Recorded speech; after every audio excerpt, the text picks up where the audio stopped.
Hello students, how are you all. I hope कि आप सभी बहुत अच्छे होंगे और आप सभी ने जो पिछला चैप्टर वो अच्छे से कंप्लीट कर लिया होगा। So now let's move into the new and fresh unit, that is unit fifth, and the unit name is moving things, people and ideas. The chapter is chapter number 8 and the chapter name is force, work and energy. तो इस chapter में हम force, work and energy के बारे में पढ़ने वाले हैं। Okay, now before starting the chapter students, there are some chapter objectives. The first point is force. Next one, types of force. Next is work. Next one, machines. Next is energy. Next is different forms of energy. Next one, other sources of energy. Next is conservation of energy. Okay. So the first topic in this one is force. In the previous class, we have read that pushing or pulling an object means we are applying a force on the object. Most of the actions that we perform in our daily lives involve pushing or pulling something. A force can be used to, so in this the point number one is move a stationary object, stop a moving object. Next one, make a moving object move faster. Next one, slow down a moving object. Next, change the direction of moving object. Next one, change the shape and size of an object. So students, हमें यहाँ पर force के बारे में बताया गया कि हमने प्रीवियस क्लास में फोर्स के बारे में पढ़ा था। फोर्स का मतलब होता है पुशिंग और पुलिंग एन ऑब्जेक्ट। ओके, तो जब हम फोर्स अप्लाई कर रहे हैं तो यानी कि वो जो ऑब्जेक्ट है वो पुश हो रहा है या फिर हम उसे पुल कर रहे हैं। ठीक है, तो इसका मतलब ये है कि वो ऑब्जेक्ट जो है वो मूवमेंट भी शो कर रहा है हमें। ओके, तो बहुत सारे जो एक्शन जो हम अपने डेली लाइफ में परफॉर्म करते हैं उसमें पुशिंग एंड पुलिंग इन्वॉल्व होता है। ठीक है, आपको यहाँ पर कुछ पॉइंट्स भी दे रखे हैं, जैसे कि मूव अ स्टेशनरी ऑब्जेक्ट। जब कोई ऐसी ऑब्जेक्ट है जो एकदम रेस्ट में है, फॉर एग्जाम्पल बॉल एकदम रेस्ट में है, जब हम बॉल को मूव करते हैं तो वो मूव करने लग जाती है। हम जब उस पर फोर्स अप्लाई करते हैं तो वो मूव करने लगती है। हम या तो उसे पुश कर रहे हैं। ठीक है, next one, stop a moving object. कोई मूविंग ऑब्जेक्ट को हम रोक सकते हैं तो उसमें भी हम क्या करते हैं, फोर्स अप्लाई करते हैं। जैसे कि जब बॉल हमारी तरफ ट्रेम्बल करके आ रही होती है तो हम उसको एकदम से कैच कर लेते हैं या फिर अपने पैर से रोक देते हैं, तो एक तरीके से हम उसे स्टॉप कर रहे हैं अपना फोर्स अप्लाई करके। Okay, next one, make a moving object move faster. कोई मूविंग ऑब्जेक्ट है उसे और भी बहुत तेजी से हम उसे बढ़ाना चाह रहे हैं, उसकी स्पीड को बढ़ाना चाह रहे हैं। जैसे कि बॉल है, बॉल की स्पीड को बढ़ाने के लिए हम उसे बहुत तेज की लात मारते हैं। ठीक है, तो यानी कि हम क्या कर रहे हैं, इसमें भी फोर्स अप्लाई कर रहे हैं। Okay, next one, slow down a moving object. किसी मूविंग ऑब्जेक्ट को हम स्लो डाउन कर सकते हैं। ठीक है, जैसे कि आप बॉल का ही एग्जांपल ले सकते हो, इसमें बॉल मूव कर रही है और बहुत स्पीड में चल रही है, आप उसको स्लो डाउन कर सकते हो अपने फोर्स की मदद से। Okay, next one, change the direction of moving object. हम मूविंग ऑब्जेक्ट की डायरेक्शन को भी चेंज कर सकते हैं, जैसे कि बॉल की डायरेक्शन को हम चेंज कर सकते हैं, कौन सा डायरेक्शन में हमें उसे किक करना है। Okay, next one, change the shape and size of an object. अब जब हम फोर्स अप्लाई करते हैं तो शेप एंड साइज जो ऑब्जेक्ट का वो भी चेंज हो जाता है। जैसे कि बॉल, जो फुटबॉल है उसमें जो हवा भरते हैं तो उसका शेप एंड साइज चेंज हो जाता है, एकदम वो हार्ड सी हो जाती है, पक्की हो जाती है। ठीक है, नाउ स्टूडेंट्स, आप यहाँ पर भी कुछ एग्जांपल देख सकते हो, कुछ आपको फिगर्स दे रखे हैं, जैसे कि बुलक्स पुलिंग कार्ट। जब बुलक्स है वो कार्ट को पुल कर रहे हैं, खींच रहे हैं। Okay, next one, a women pulling water from well. जो वुमेन है वो कुएं से पानी निकाल रही है तो वो रस्सी को खींच रही है, पुल कर रही है, तो फोर्स अप्लाई कर रहा है यहाँ पर। Okay, next one, a boy pushing a chair. एक बॉय है छोटा सा, जैसे आप यहाँ पर देख सकते हो, वो चेयर को क्या कर रहा है, पुश कर रहा है, तो वो भी अपना फोर्स अप्लाई कर रहा है। Okay, now the next topic in this one is types of forces. Types of force. So there are many types of force. Let us know about a few of them. So the first one is magnetic force.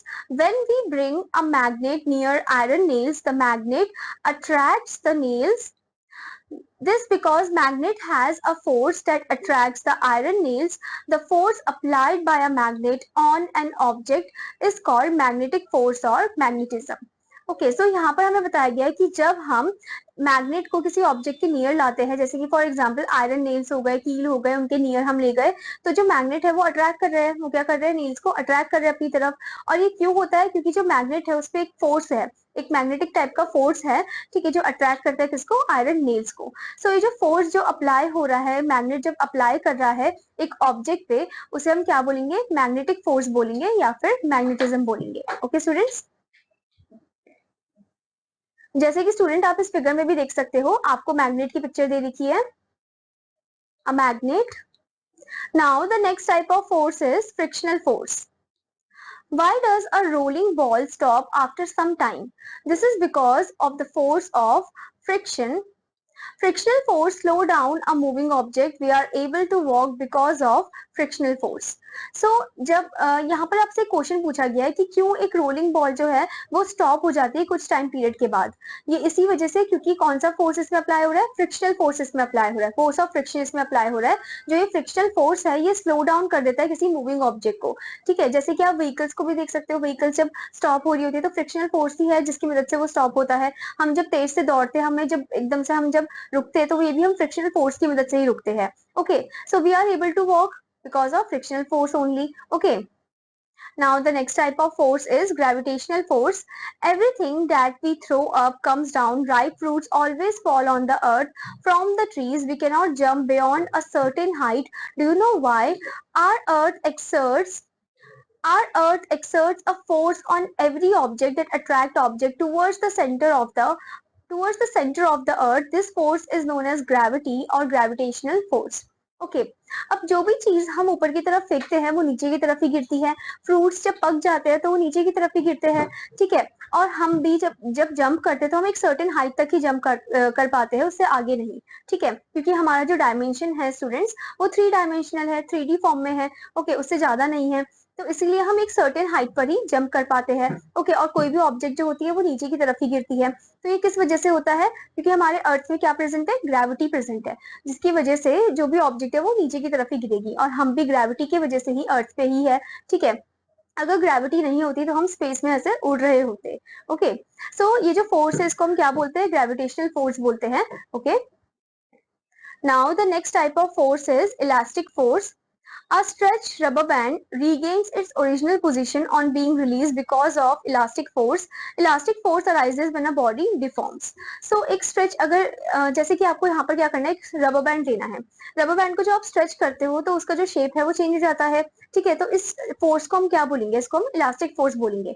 अगर आप वापस जो stretch किया था आपने rubber band उसको एकदम उसी ही शेप में लेके आओगे जैसे शेप में वो था, तो वापस वो उसी शेप में हो जाएगा, यानी कि वो फ्लेक्सिबल है, वो इलास्टिक फॉर्म में है। ठीक है, so that is known as the elastic force. Okay, now the next topic in this one is work. Place a book on the top of a table. Now move the book to the side of the table. You apply force to make the book move. Work is done whenever a force makes an object move in the direction of force. You do work when you move the book across the table. The amount of work we do depends on how much force we use and how far the object moves. If a force acting on an object does not move it, no work is done. Look at the boy in the alongside figure. This boy is not doing work because he is not making the wall move through a distance. So students, हमें यहाँ पर बताया गया है work के बारे में। ठीक है, so आपको जनरली आपको पता है इंग्लिश टर्म में कि वर्क का मतलब होता है काम। ठीक है, चाहे आप बुक को होल्ड करके रख रहे हो, एक ही जगह में खड़े हो, एक ही जगह में बैठे हो, तो आप भी एक तरीके का काम कर रहे हो। ठीक है, पर साइंस की लैंग्वेज में इसे हम काम नहीं बोलेंगे, इसे हम वर्क नहीं बोलेंगे। साइंस की लैंग्वेज में वर्क तभी होता है जब हम फोर्स को अप्लाई करते हैं और हमें रिजल्ट मिलता है, तो उसी को हम वर्क डन बोलते हैं। ओके, जैसे कि फॉर एग्जाम्पल आपके पास एक बुक है, आपने उस बुक को एक जगह रखा, फिर उस बुक को आपने एक जगह से दूसरी जगह मूव करा, टेबल में ही राइट से लेफ्ट की तरफ ले गए, लेफ्ट से राइट की तरफ ले गए, तो आप क्या कर रहे हो? इसमें फोर्स अप्लाई कर रहे हो, और इसमें जब आप फोर्स अप्लाई कर रहे हो तो बुक जो है वो मूव भी हो रही है, वो एक ही जगह में नहीं है अब। ठीक है, तो इसका मतलब है कि आपका जो काम है, जो वर्क है, वो डन हो गया है। ओके, बट अगर ऐसे ही दूसरी तरफ आप देखो, वॉल दिया गया आपको और आपको बोला गया है कि आपको वॉल को पुश करना है। ठीक है, और आप जब वॉल को पुश करोगे, आप बहुत ज्यादा फोर्स उसमें अप्लाई करोगे, तो वॉल क्या हिलेगी? नहीं, वॉल बिल्कुल भी नहीं हिलेगी। तो इसका मतलब आपका कोई भी काम यहाँ पर नहीं हुआ है और आपकी सारी एनर्जी जो है, फोर्स जो है वो वेस्ट हो गया है। ओके, तो यहाँ पर यही बोला गया है कि वर्क तभी होता है जब हम उस पर फोर्स अप्लाई करते हैं और जो ऑब्जेक्ट है वो हमें रिजल्ट दिखाता है मूव होकर। Okay, now the next point is machines. Machines are tools that help us to make our work easier and faster with less effort. Some machines are simple. They basically use muscular force. Compound or complex machines have two or more simple machines working together. They use electricity or fuel to make energy. A machine can change the amount of speed or direction of a force for a useful purpose. तो student हमें यहाँ पर बताया गया कि machine वो tools है जो हमें मदद करती है काम करने में, हमारे काम को और भी ज्यादा आसान बना देती है। जैसे कि फॉर एग्जांपल हम अपने हाथ की मदद से कोई पेपर को तो कट नहीं कर सकते, हम अपने हाथ की मदद से कोई कपड़े को भी कट नहीं कर सकते हैं। ठीक है, उसके लिए हमें क्या चाहिए, सिजर चाहिए। तो सिजर क्या है, एक सिंपल मशीन है। ठीक है, तो यानी कि जो मशीन है ये हमारे काम को क्या करती है, ईजी बना देती है और भी ज्यादा, और हमारा जो प्रोडक्ट है वो भी तैयार हो जाता है। ओके, तो कुछ ऐसी मशीन होती है जो सिंपल होती है, जो बेसिकली मस्कुलर फोर्स जिसमें हमें अप्लाई करना होता है। सिजर हो गया, सिजर में हमें मस्कुलर फोर्स अप्लाई करना होता है ना, अपने फिंगर्स का, हाथ का हाथ की हेल्प लेनी होती है। और कुछ ऐसे कंपाउंड और कॉम्प्लेक्स मशीन होते हैं जो कि सिंपल दो या दो से ज्यादा सिंपल मशीन से ही मिलकर बने होते हैं। ओके, जैसे कि ये जो कंपाउंड और ये जो कॉम्प्लेक्स मशीन है ये क्या यूज करते हैं, ये इलेक्ट्रिसिटी या फिर फ्यूल को यूज करते हैं अपनी एनर्जी को बनाने के लिए। ओके, मशीन जो है वो क्या कर देता है, चेंज कर देता है अमाउंट, स्पीड या फिर डायरेक्शन जो है फोर्स का फॉर अ यूजफुल पर्पस के लिए। Okay, now next thing is that thus a simple machine is a device that makes our work easier and faster. Scissors, knives, tweezers and tongs are some examples of simple machine. Simple machines are grouped as lever, wheel and axle, pulley, wedge, incline plane and screw. तो simple machine जो है वो device है जो हमारे काम को और भी ज्यादा आसान बना देती है, और हम बहुत जल्दी से उस काम को कर लेते हैं। इसमें आपको एग्जांपल भी दे रखा है, जैसे कि सीजर हो गया, नाइफ्स, ट्विजर्स एंड टोंग्स, ये कुछ एग्जांपल है सिंपल मशीन के। नेक्स्ट है कि सिंपल मशीन जो है उनको हम ग्रुप करते हैं, जैसे लेवर में अलग आ जाते हैं simple machine, wheel and axle में अलग आते हैं, पुली में अलग, वेज में अलग, इंक्लाइन प्लेन में अलग और स्क्रू में अलग। Okay, now in this one let's talk about lever. A lever is a rigid rod which can turn about one fixed point. This point is called fulcrum. The weight which is to be lifted is called load. The force applied is called effort. A lever helps to lift or move something with less effort. If you have to move a boulder, you use a lever. Okay, तो लेवर जो है एक rigid rod है जो कि turn होती है कि फिक्स पॉइंट में, एक ही फिक्स पॉइंट में वो टर्न होती है, और उस पॉइंट को हम क्या बोलते हैं, फलक्रम बोलते हैं।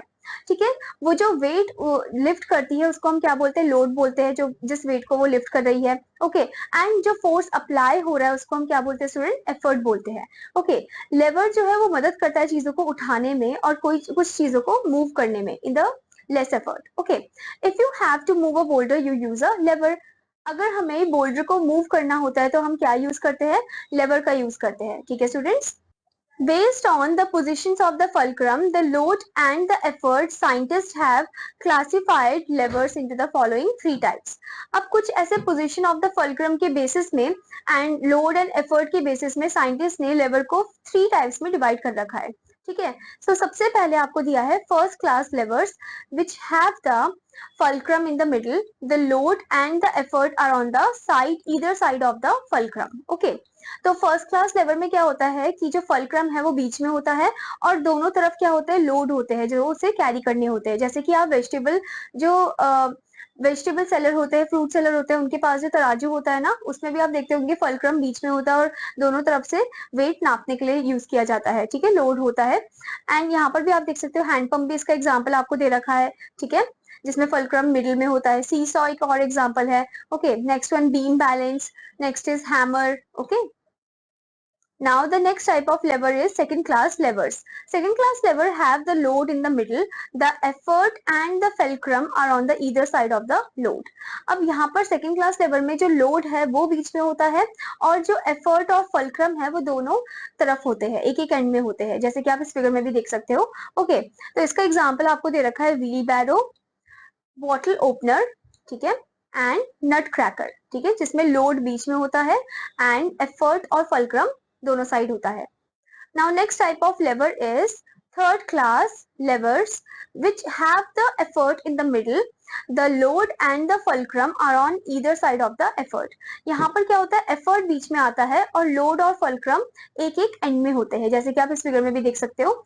इसके एग्जाम्पल आपको दे रखा है fire tongs, then bat, then hockey stick. Okay, now the next topic in this one is pulley. A pulley consists of a wheel with a grooved rim with a rope or chain on the groove. The pulley is used to lift heavy loads. The force is applied at one end of the rope while the other end of the rope holds the load. The pulley rotates on its axis. There are two types of pulleys, fixed pulley and movable pulley. Okay pulley जो है it consist of a wheel, एक wheel के जैसा है ये, जैसे कि आप इस इमेज में भी देख सकते हो, विद अ ग्रूव्ड रिम होता है इसमें एक रस्सी के साथ, ठीक है, या फिर चेन के साथ on the groove. And pulley हम यूज करते हैं to lift the heavy load, ठीक है, भारी भारी चीजों को उठाने के लिए। एंड इसमें जो हम फोर्स अप्लाई करते हैं, एक एंड में हम फोर्स को अप्लाई कर रहे हैं at the end of the rope, while the other end of the rope holds the load। जो दूसरा एंड होता है वो लोड को होल्ड करता है। पुली रोटेट करता है अपने खुद के एक्सिस में। एंड यहाँ पर आपको बताया गया स्टूडेंट, टू टाइप की पुली होती है, एक होती है फिक्स पुली और एक होती है मूवेबल पुली, ठीक है। Now next is incline plane. An inclined plane is a gentle slope that helps us to move a heavy load with less effort. It is much easier to push up or roll up objects on a slope rather than lifting them up. A ramp is an example of an inclined plane. Some other examples of inclined plane are wooden planks, staircase, and sloping roads. You must have seen that inclined planes in hospital. Trolleys and wheelchairs carrying patients are pushed into the hospital on these. They are also helpful for the people who cannot walk up steps easily and need help. Sometimes they may be found in hotels too. Okay. सो हमें यहाँ पर incline plane के बारे में बता रखा है। Incline plane एक जेंटल स्लोप होता है जो मदद करता है हमें हैवी लोड को कैरी करने में, ओके, और वो उसमें बहुत ही कम एफर्ट लगता है, ठीक है, हैवी लोड को कैरी करने में। एंड ये काफी ज्यादा आसान होता है चीजों को पुश करना, रोल अप करना ऑब्जेक्ट्स को, ठीक है, and rather than like lifting the heavy weights. Okay, आप यहाँ पर इंक्लाइन प्लेन की इमेज भी देख सकते हो कैसे स्लोपिंग फॉर्म में होता है। और आप देखते होंगे कि रैंप जो है वो भी एक इंक्लाइन फॉर्म में है, एक बेस्ट एग्जाम्पल है इसका। एंड कुछ और एग्जांपल्स आपको दे रखी, जैसे कि वुडन प्लैंक हो गया जो कि इंक्लाइन फॉर्म में, स्टेयरकेस हो गया, स्लोपिंग रोड्स हो गए। ओके, आपने देखा होगा हॉस्पिटल में इंक्लाइन प्लेन फॉर्म में रैंप बनाए जाते हैं ताकि व्हील चेयर्स और ट्रॉली को इजिली कैरी किया जा सके, उनमें जो पेशेंट्स होते हैं उनको इजिली कैरी किया जा सके। और जो लोग चल नहीं सकते हैं उनके लिए इंक्लाइन प्लेन काफी ज्यादा हेल्पफुल होता है ताकि अपने व्हील चेयर को इजिली वहां से जा सके। ओके, समटाइम्स आप ये जो इंक्लाइन प्लेन फॉर्म में जो रैंप है वो आप होटल्स में भी देख सकते हो ताकि हम चीजों को इजिली जा सके, ठीक है। Now the next is screw. A screw is a simple machine that resembles a nail with grooves in it. It has a winding edge with threads. It is actually an inclined plane wrapped around a rod. It is helpful in holding things together. A screw fixes two planks of wood better than a nail. A screw jack also works on the principle of a screw. The slope of the screw jack helps in lifting very heavy things like cars and trucks. अब ये जो screw है ये एकदम कील के जैसा लगता है, नील एकदम नेल के जैसे, कील के जैसे, पर थोड़ा सा अलग है, उससे थोड़ा डिफरेंट है, ठीक है। ये सिंपल मशीन के अंदर ही आ जाता है, ये रिसेंबल करता है नेल के जैसा पर है नहीं, ठीक है। एंड आपने देखा होगा इसमें एक विंडिंग एज होता है, ठीक है, स्क्रू में आप इस फिगर में भी देख सकते हो एक विंडिंग एज होता है जिसमें थ्रेड होते हैं, ठीक है। It is actually an incline form, ये एक इंक्लाइन फॉर्म में होता है, ठीक है, जिसमें प्लेन रैप्ड है अराउंड द रॉड, ठीक है। It is helpful to hold the things, चीजों को होल्ड करने में मदद है ये। जैसे कि आपने टॉयज में देखा होगा, टॉयज की मदद से फिक्स होते हैं, स्क्रू की मदद से फिक्स होते हैं, जो एकदम मैकेनिकल फॉर्म के टॉयज हो गए, ठीक है। एंड आपने देखा होगा कार्स एंड ट्रक्स में भी आपको देखने को मिल जाएंगे screws. Okay, now the next is wheel and axle. We know that pushing a load on wheels is easier than carrying it, but the wheel by itself is not a simple machine. It becomes one only when a rod or an axle is attached to it. A wheel with a rod attached to it is known as wheel and axle arrangement. Wheel and axle arrangement. Wheel and axle arrangements are used in the most big machines. So हमें यहाँ पर बताया गया है कि हमें पता है कि लोड को हमें पुश करना होता है व्हील में, जो कि बहुत ज्यादा आसान बन जाता है। पर ये जो व्हील है ये अपने आप अकेले तो काम नहीं करेगा, तो इसके साथ क्या होना चाहिए, एक रॉड होनी चाहिए जिसको मिलकर ये क्या बन जाता है, व्हील एंड एक्सल फॉर्म हो जाता है। अब ये जो व्हील एंड एक्सल है, ये जब व्हील अटैच होती है रॉड में तो ये व्हील एंड एक्सल को फॉर्म करती है। व्हील एंड एक्सल जो है एक अरेंजमेंट है जो हम यूज करते हैं इन द बिग मशीन्स, ठीक है। आप यहाँ पर भी इमेज देख सकते हो व्हील एंड एक्सल की। Okay students, now the next point in this one is wedge. Wedge has two inclined planes joined back to back with a sharp edge. When the woodcutter puts the cutting edge on the log and blow hard with a hammer, the edge of the wedge splits the log into two gradually. The tip of the wedge moves a little, but the split is much. That is how wedge makes work easier. It is probably the oldest machine used by human beings. So यहाँ पर हमें बताया गया कि wedge जो है उसमें दो inclined plane होते हैं जो एक साथ मिले हुए होते हैं joined back to back एक sharp edge के साथ. Okay, जब wood cutter अपना जो एक edge है उसे put करता है on the log of the wood and कैसे वो how hard with the hammer मतलब hammer की मदद से वो कट करता है. ठीक है, हैमर की मदद से जब हम ब्लो करते हैं हार्डली, ठीक है, एक नेल पर, and edge of the wedge जो है वो स्प्लिट भी करता है लॉग ऑफ द वुड को. ओके, जैसे आप यहाँ पर भी देख सकते हो. And the tip of the wedge जो है वो मूव करता है लिटिल, बट द स्प्लिट जो है वो ज्यादा हो जाता है. ठीक है, टिप थोड़ा सा काम करेगा पर स्प्लिट ज्यादा हो जाएगा. ओके, दैट इज हाउ जो वेज है वो हमारे काम को अभी ज्यादा आसान बना देता है. And it is probably the oldest, सबसे पुरानी मशीन है जो कि ह्यूमन बींग्स यूज करते आ रहे हैं. Okay, now next thing is that an axe and a knife are also wedges. We use them to cut the things. A plow has a long and sharp wedges. Okay, तो यहाँ पर हमें बताया गया student कि जो axe कि जो एक्स एंड नाइफ है वो भी क्या है, वेजेस है. ठीक है, हम उसे यूज करते हैं चीजों को काटने के लिए. प्लो जो है एक लॉन्ग लंबा सा शार्प वेज है. ओके, नाउ स्टूडेंट आपको यहाँ पर एक एक्टिविटी वर्क दिया गया है. ये एक्टिविटी वर्क आपको खुद करना है. You can also take the help of your parents और elders. Okay, now the next topic is energy. Energy is a common term that we use in our daily life. We eat food to get energy. We need energy to do various kinds of work. We feel tired. We feel tired when we work for some time. If there is no energy left in our body, we feel that we have no capacity to work anymore. By this, we understand that energy and doing work are related. Energy is the capacity to do work. We need energy to push a cycle along, to lift our bag of books from the floor, to run, to play, etc. Animals also need energy to do their work. It is the energy that gives power to work. So students हमें यहाँ पर energy के बारे में बताया गया. Energy जो कि एक कॉमन टर्म में हम यूज करते हैं अपने डेली लाइफ में. ठीक है, जब हम खाना खाते हैं तो हमें क्या मिलती है, एनर्जी मिलती है, ताकत मिलती है, ताकि हम अपने काम को अच्छे से कर सके, हम खेल सके, हम अच्छे से काम को कर सके और हम अच्छे से खेल सके. ओके, हमें एनर्जी चाहिए अलग अलग टाइप ऑफ वर्क करने के लिए. ओके, एंड हम बहुत ज्यादा थकान फील करते हैं जब हमारा पूरा एनर्जी जो है वो लॉस हो जाता है. ठीक है, जब हम बहुत ज्यादा टाइम पीरियड तक काम कर लेते हैं. Okay, and if there is, अगर हमारी बॉडी में बिल्कुल भी एनर्जी नहीं होगी तो हम बहुत ज्यादा लो फील करेंगे और बीमार भी फील करेंगे. ओके, हमारी कैपेसिटी भी नहीं होगी कि हम उस काम को कर सके. ठीक है, जैसे आपने देखा होगा जब आप बीमार होते हो तो आपकी कोई कैपेसिटी नहीं होती कि आप अच्छे से पढ़ सको. ठीक है, आपके सर में दर्द होने लग जाता है. ओके, सो बाय दिस हम ये समझे है कि जो एनर्जी है एंड जो डूइंग वर्क है ये दोनों एक दूसरे से रिलेटेड है. एनर्जी तभी वर्क जो है वो तभी हो पाएगा अगर हमारे पास एनर्जी होगी. ओके, एनर्जी जो है कैपेसिटी है काम को करने का, क्षमता है एक काम को करने की. एंड हमें एनर्जी चाहिए होता है ताकि हम उस साइकिल को, जैसे कि हमें एनर्जी चाहिए होता है वेरियस टाइप ऑफ एक्टिविटीज करने के लिए, जैसे कि साइकिल को मूव करने के लिए, ऑब्जेक्ट्स को लिफ्ट करने के लिए, ठीक है, भागने के लिए, खेलने के लिए. ओके, ऐसे ही स्टूडेंट्स एनिमल्स को भी एनर्जी चाहिए होता है भागने के लिए, मूव करने के लिए और अपने प्रे को पकड़ने के लिए. Okay, now student before moving further यहाँ पर आपको एक पॉइंट दिया गया है, boost your mind. Thousands of years ago, a caveman named Ugly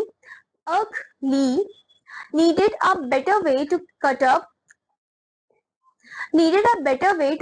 his woolly mammoth that he had stoned to death. He took his favorite rock and tried his best to remove some flesh. However, he realized that the rock just wasn't doing the job. His wife, Home, told him that he should try her favorite stick. Ugg realized that if he attached his favorite rock to Home's favorite stick, his job might be a little simpler. Thus, Ugg and Home invented the first simple machine. तो यहाँ पर student हमें बताया गया कि एक caveman है जिसका नाम क्या था, अगली था. ठीक है, वो क्या कर रहा था, वो कट कर रहा था एक वूली मैमोथ को, ओके, उसे कट कर रहा था ताकि उसे वो खा सके, ठीक है। सो अब वो स्टोन की मदद से कट कर रहा था पर हो नहीं रहा था उससे अच्छे से, तो होम बोलती है कि तुम मेरी फेवरेट स्टिक लो और इन दोनों को ज्वाइन करके फिर कट करो। तो वो अपना फेवरेट रॉक लेता है और अपनी वाइफ का फेवरेट स्टिक लेता है, ठीक है, फिर उन दोनों को ज्वाइन कर देता है और उससे वो जब कट करता है तो वो इजिली कट जाता है, ओके। तो इससे अग एंड होमली ने क्या इन्वेंट करा, एक न्यू सिंपलर मशीन इन्वेंट करी, ओके।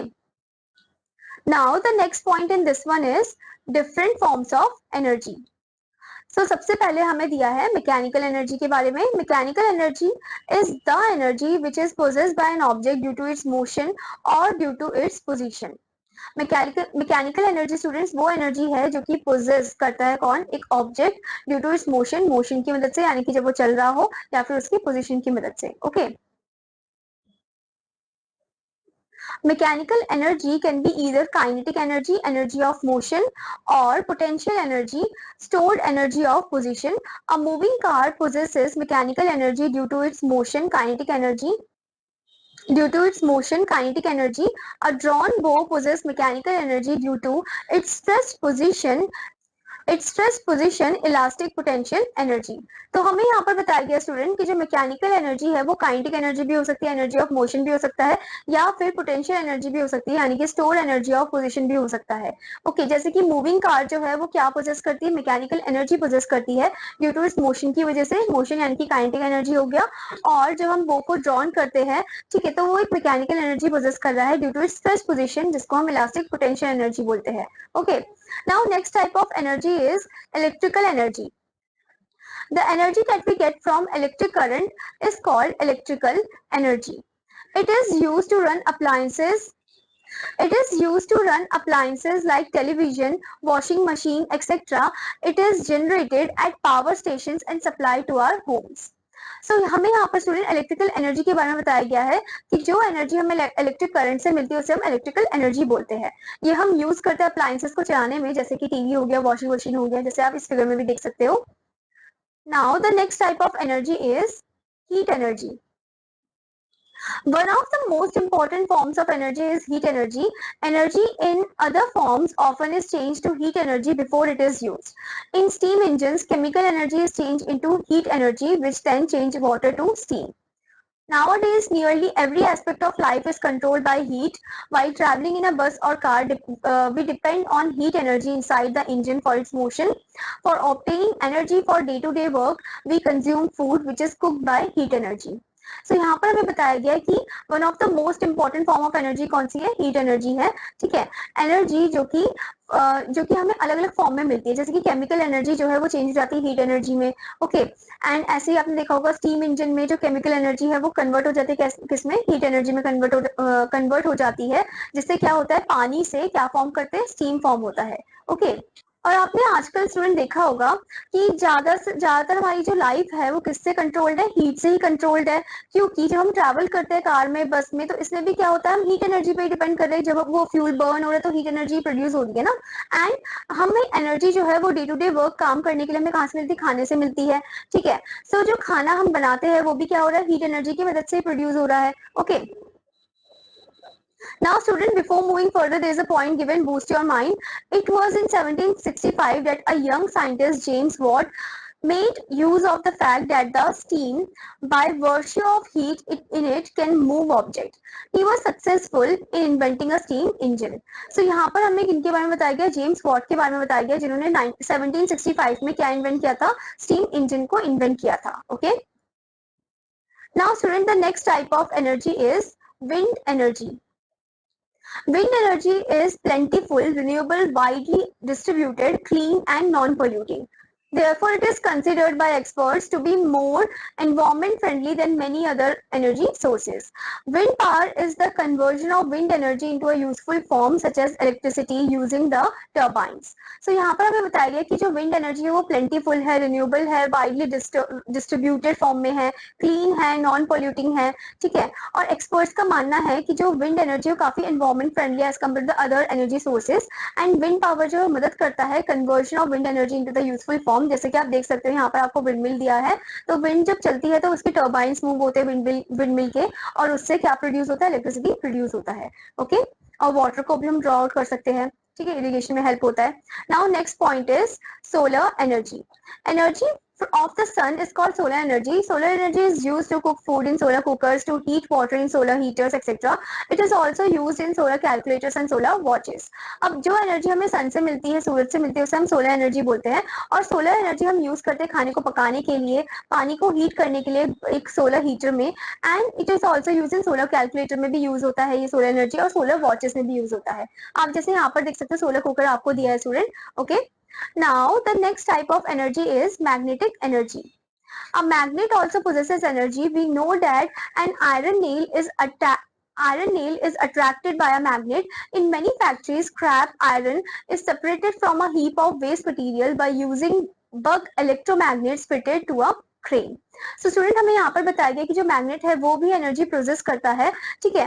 सो जब हम जो आयरन नेल है वो किससे अट्रैक्ट हो जाता है, मैग्नेट से अट्रैक्ट हो जाता है। आपने देखा होगा बहुत सारे फैक्ट्रीज में जो स्क्रैप आयरन है वो सेपरेट करते हैं from the waste material by the help of the crane, क्योंकि क्रेन में एक मैग्नेट अटैच होता है, एक बक इलेक्ट्रोमैग्नेट अटैच होता है, जो कि जो भी इलेक्ट्रॉनिक टाइप की चीजें हो गई, आयरन टाइप की चीजें हो गई, उनको अट्रैक्ट कर लेता है, ठीक है, उसे सेपरेट कर देता है, जैसे कि आप यहाँ पर देख सकते हैं मैग्नेटिक क्रेन आपको दे रखा है।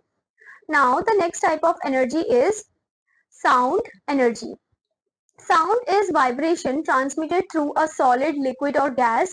Sound is produced when a force causes an object or a substance to vibrate. Some sources of sound energy are music system, musical instrument and radios.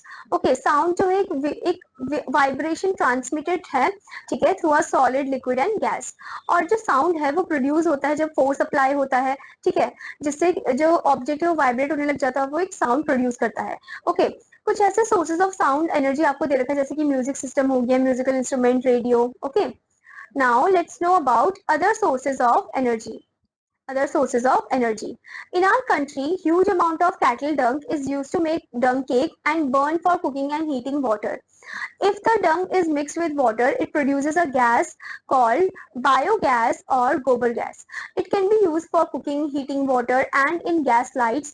The remain of the dung is a good compost manure which is a source of energy for the plants. तो student हमें यहाँ पर बताया गया कि हमारी country में ज्यादा क्या है, ज्यादा अमाउंट ऑफ कैटल डंग है, यानी कि काऊ के जो डंग हो गए, बफलो के जो डंग हो गए। ओके, तो ये किस चीज में मदद करते हैं, खाना बनाने के लिए हमें मदद करते हैं, ठीक है, हीटिंग वाटर के लिए मदद करते हैं।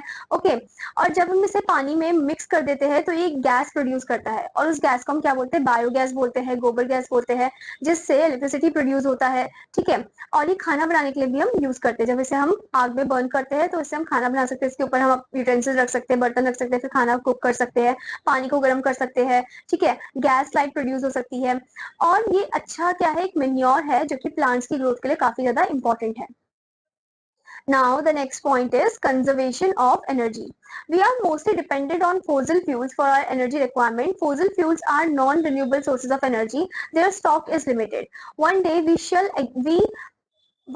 shall exhaust them all, so we must learn to preserve the available sources of energy.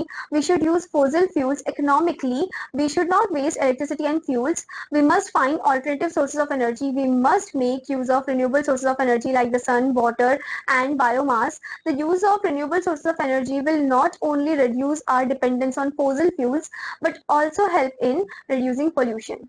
Okay, so हमें यहाँ पर बताया गया कैसे हम एनर्जी को सेव कर सकते हैं, कंजर्व कर सकते हैं।